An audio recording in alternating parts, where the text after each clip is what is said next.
जय हिंद दोस्तों। आज हम लोग इस वीडियो में क्लास 9th केमिस्ट्री चैप्टर 4 परमाणु संरचना इसके दीर्घ उत्तरीय प्रश्नों को सॉल्व करने वाले हैं। पहला प्रश्न है कि कौन से प्रायोगिक प्रमाण निर्देशित करते हैं कि पहला कैथोड किरणों का द्रव्यमान होता है। इसका उत्तर लिखेंगे कि विसर्ग नली में कैथोड किरणों के मार्ग में हल्का पाद चक्र रखने पर यह अपनी धुरी पर नाचने लगती है।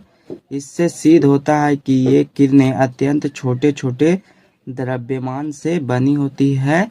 तो यही इसका उत्तर हो जाएगा। अब इसका दूसरा प्रश्न है कि कैथोड किरणों का आवेश होता है। यह हमें प्रयोग के द्वारा बताना है। इसका उत्तर लिखेंगे कि विसर्ग नली में कैथोड किरण वैद्युत या चुंबकीय क्षेत्र के प्रभाव से ये किरणें विचलित होती है। इनके विचलन की दिशा से ज्ञात होता है कि ये किरणें ऋण आवेशित होती है, यानी कि इस पर माइनस चार्ज होता है। इसका तीसरा प्रश्न है कि कैथोड किरणों की ऊर्जा होती है। इसका उत्तर लिखेंगे कि विसर्ग नली में कैथोड किरणें कैथोड से निकलकर अति तीव्र वेग से सीधी रेखा में गमन करती है। इससे सिद्ध होता है कि कैथोड किरणों की ऊर्जा होती है।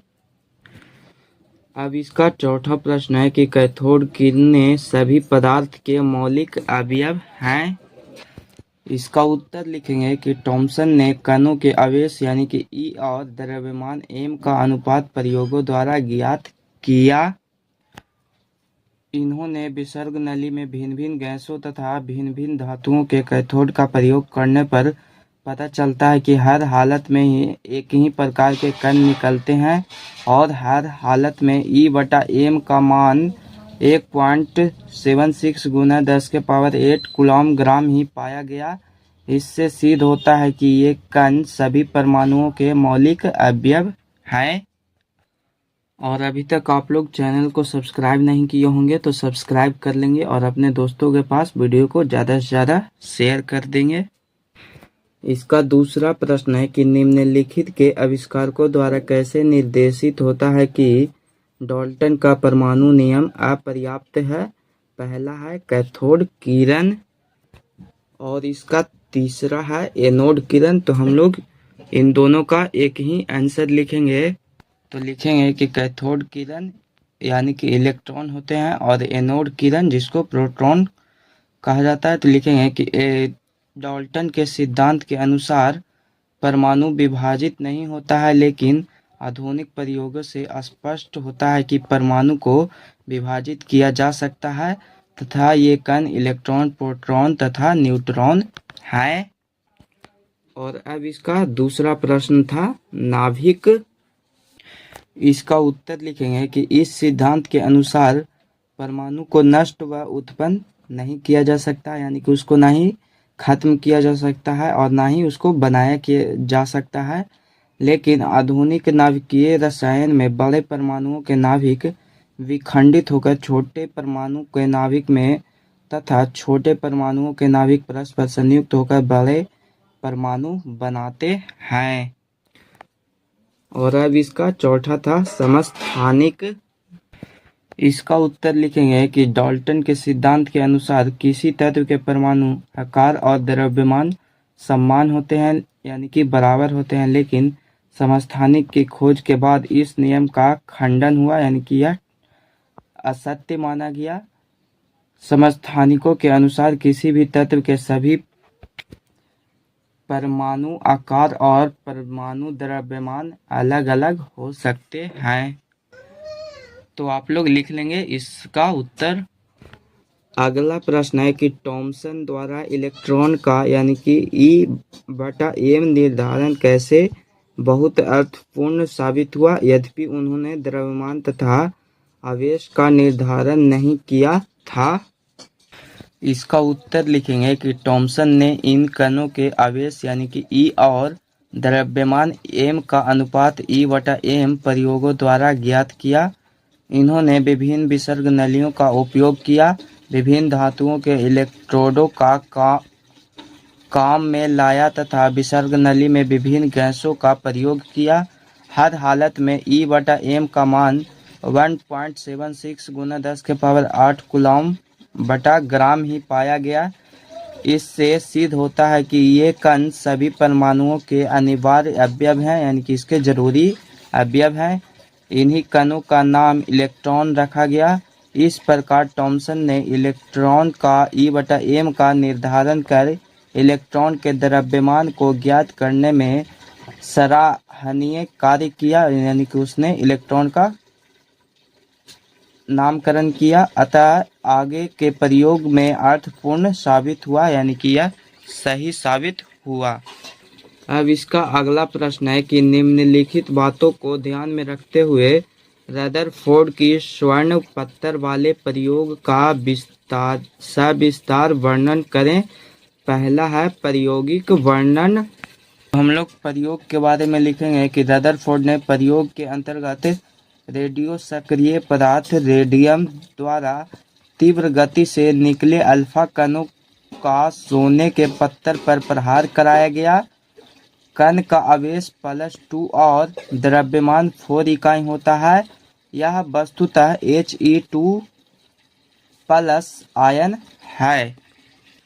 उसके बाद इसका दूसरा प्रश्न था इसका निरीक्षण।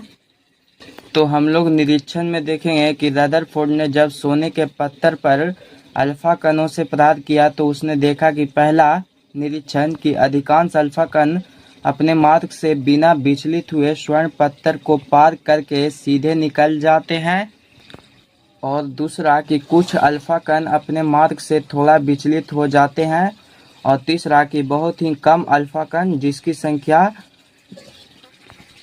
लगभग 1 लाख से कम कण थे वे टकराकर अपने मार्ग पर पुनः वापस आ जाते हैं। इसका अब 5 नंबर प्रश्न है कि बोर बोरी योजना का संक्षिप्त विवरण दे। इस व्यवस्था में Na यानी कि सोडियम तथा CiCl क्लोरीन का विन्यास लिखें। इसका उत्तर लिखेंगे कि रदरफोर्ड मॉडल के दोषों को दूर करने के लिए नील्स बोर ने 1913 ईस्वी में परमाणु की संरचना के संबंध में संशोधित सिद्धांत प्रस्तुत किया, जिसे बोर का परमाणु मॉडल कहा जाता है। इसके अनुसार परमाणु में इलेक्ट्रॉन नाभिक के चारों ओर कुछ निश्चित ऊर्जा वाले वृत्ताकार कक्षाओं में घूमते हैं, और दूसरा कि जब इलेक्ट्रॉन किसी निश्चित कक्षा में रहकर नाभिक के चारों ओर चक्कर लगाते हैं तो उनकी गतिज ऊर्जा का ह्रास नहीं होता है, और तीसरा कि इन कक्षाओं को ऊर्जा स्तर या ऊर्जा सेल कहते हैं, जैसा कि आप लोग इस चित्र में देख रहे हैं। उसके बाद लिखेंगे कि विभिन्न कक्षाओं में चक्कर लगाने वाले इलेक्ट्रॉनों का वितरण बोर बोरी योजना के अनुसार होता है।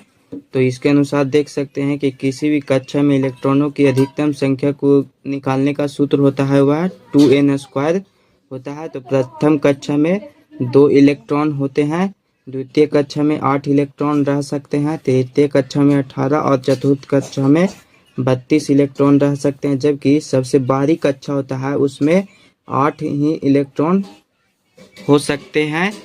उसके बाद लिखेंगे कि प्रारंभ के 18 तत्वों की परमाणिक संरचना को इस बोर बोरी योजना के द्वारा समझा जा सकता है।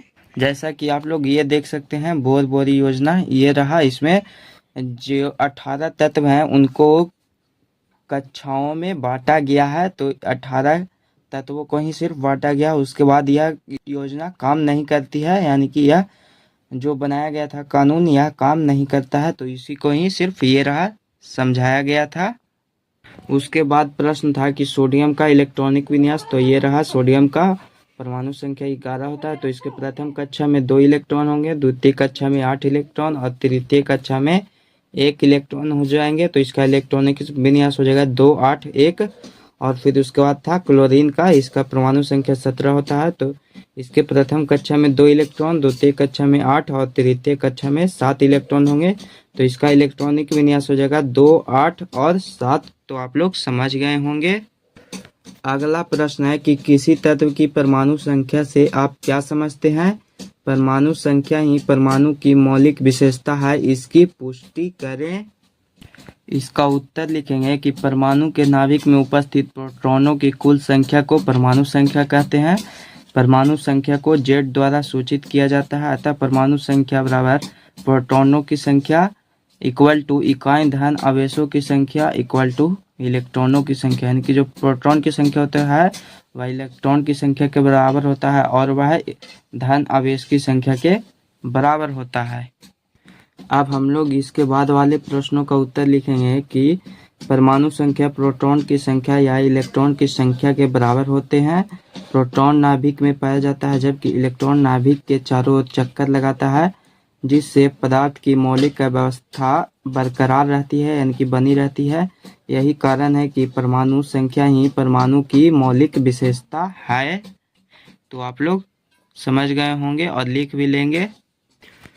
अगला प्रश्न है कि रदरफोर्ड का परमाणु मॉडल क्या है तथा इस मॉडल की त्रुटियां क्या है, यानी कि इस मॉडल की गलतियां क्या है जो रदरफोर्ड ने प्रस्तुत किया था।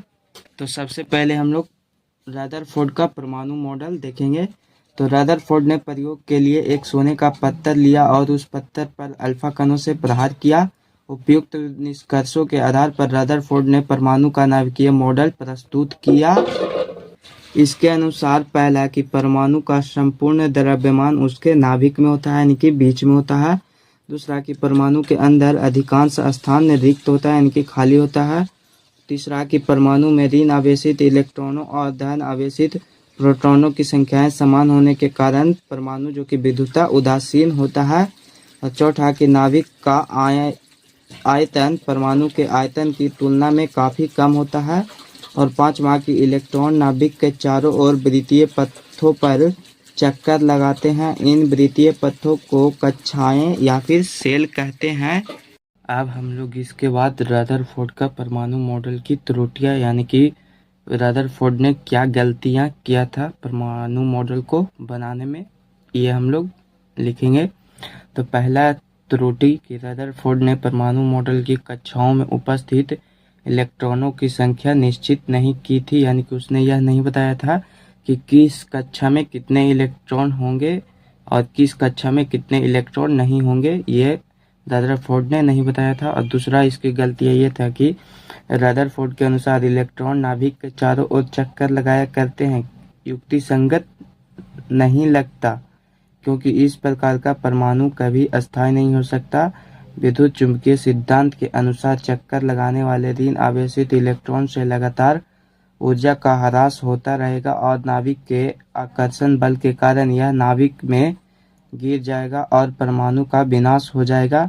लेकिन व्यवहार में ऐसा नहीं होता है, क्योंकि परमाणु अस्थायी होते हैं, यानी कि वह किसी अन्य परमाणुओं के साथ अभिक्रिया नहीं करते हैं, वह एक जगह अस्थायी होते हैं। अगला प्रश्न है कि कैथोड किरण की नली का प्रायोगिक उपयोग क्या है। इसका उत्तर लिखेंगे कि कैथोड किरण नलिका पटल पर इलेक्ट्रॉन की किरण को डालकर प्रकाश उत्सर्जित कर छवि निर्माण के प्रयोग में आता है, यानी कि उसका आकृति बनाने का उपयोग में आता है। यह छवि किसी विद्युत संकेत तरंग यानी कि दोलनदर्शी अथवा छवि दूरदर्शन या रडार के लक्ष्य दिखाने के लिए होता है। जैसे कि रडार होता है, वह जब कोई भी दुश्मन किसी भी देश पर अटैक करता है तो रडार यह बता देता है कि किस ओर से कौन सी मतलब किस ओर से हथियार यानी कि अटैक कर रहे हैं और कितने सारे अटैकर्स हैं। ये सभी ज्ञात हमें रडार की सहायता से ही होता है, जो कि रडार हमें सिग्नल दे देता है कि किस ओर से कितने सारे अटैकर्स आ रहे हैं। तो इसी का उपयोग किया जाता है। 9 नंबर प्रश्न है कि समस्थानिक क्या है, कोई दो उदाहरण देकर समझाएं। तो इसका उत्तर लिखेंगे कि एक ही तत्व के परमाणु जिनकी परमाणु संख्याएं समान होती है, यानी कि वह एक ही तत्व जिनकी परमाणु संख्याएं समान होती है किंतु परमाणु द्रव्यमान भिन्न भिन्न होते हैं, यानी कि अलग अलग होता है, उसी को ही समस्थानिक कहा जाता है या फिर समस्थानिक कहलाता है। जैसे कि आप लोग देख सकते हैं एक ही तत्व है के परमाणु है, जैसे क्लोरीन है, दोनों क्लोरीन ही है, इन दोनों की परमाणु संख्याएं समान है। देखिए यहाँ पे क्लोरीन की परमाणु संख्या 17 है, यहाँ भी 17 है, जबकि आप लोग ऊपर में देखेंगे तो ये परमाणु द्रव्यमान होता है ऊपर वाला। तो दोनों में परमाणु द्रव्यमान जो कि अलग अलग है होता है और परमाणु संख्याएं नीचे वाले समान होते हैं एक ही तत्व के, उसी को ही समस्थानिक कहा जाता है। तो आप लोग उदाहरण के लिए ये वाला लिख सकते हैं, इसमें कोई दिक्कत नहीं होगा, आप लोगों को अच्छे से समझ गए होंगे। अब यहाँ पे 10 नंबर प्रश्न है कि समस्थानिक और संभारिक में क्या अंतर है, यह हमें अंतर बताना है। तो देखिए आप लोग, ये रहा इधर समस्थानिक और इधर संभारिक। तो पहला लिखेंगे समस्थानिक का कि इसमें एक ही तत्व के परमाणु समान संख्याएं होती है, यानी कि परमाणुओं की जो संख्याएं होती है वह समान होती है, जबकि संभारिक में तत्वों की परमाणु संख्याएं भिन्न भिन्न यानी कि अलग अलग होती है। दूसरा कि समस्थानिक में तत्वों के द्रव्यमान जो संख्या होती है वह अलग अलग होती है, जबकि संभारिक में परमाणु द्रव्यमान समान होती है यानी कि बराबर होती है। उसके बाद तीसरा कि समस्थानिक में प्रोटॉनों की संख्या समान होती है यानी कि बराबर होती है, जबकि संभारिक में प्रोटॉनों की संख्या अलग अलग होती है यानी कि भिन्न भिन्न होती है। उसके बाद चौथा अंतर कि समस्थानिक में इलेक्ट्रॉनों की संख्या समान होती है यानी कि बराबर होती है, जबकि संभारिक में इलेक्ट्रॉनों की संख्याएं भिन्न भिन्न होती है यानी कि अलग अलग होती है। तो आप लोग लिख लेंगे, यहाँ पे 4 अंतर बताया गया है। अगर आप लोग अभी तक चैनल को सब्सक्राइब नहीं किए होंगे तो जल्दी से जाकर चैनल को सब्सक्राइब कर देंगे और वीडियो को अपने दोस्तों के पास शेयर कर देंगे, ताकि वो भी इस सभी प्रश्नों के हल को अच्छे से बना ले। और अब इसका लास्ट 11 नंबर प्रश्न है कि कैथोड तथा एनोड किरणों के अध्ययन से इलेक्ट्रॉन तथा प्रोटॉन की खोज किस प्रकार की गई थी। यहाँ पे सबसे पहले हम लोग इलेक्ट्रॉन की खोज के बारे में लिखेंगे। तो लिखेंगे कि विसर्ग नली में भिन्न भिन्न गैसों तथा भिन्न भिन्न धातुओं के कैथोडों का प्रयोग करने पर पता चला कि हर हालत में एक ही प्रकार के कण निकलते हैं, अतः ऋण आवेशित ये कण प्रत्येक तत्व के प्रत्येक परमाणु के मौलिक अवयव हैं। थॉमसन ने इन कणों के आवेश यानी कि ई और द्रव्यमान एम का अनुपात E/m प्रयोगों द्वारा ज्ञात किया। इन्होंने विभिन्न विसर्ग नलियों का उपयोग किया, विभिन्न धातुओं के इलेक्ट्रोडों को काम में लाया तथा विसर्ग नली में विभिन्न गैसों का प्रयोग किया। हर हालत में E/m का मान 1.76 गुण इंटू 10⁸ कूलाम प्रति ग्राम ही पाया। इससे सिद्ध होता है कि ये सभी कण परमाणुओं के मौलिक कण अवयव हैं। इन्हीं कणों का नाम इलेक्ट्रॉन रखा गया। तो इस प्रकार से इलेक्ट्रॉन की खोज हुई। इसके बाद अब हम लोग लिखेंगे कि प्रोटॉन की खोज किस प्रकार हुई थी।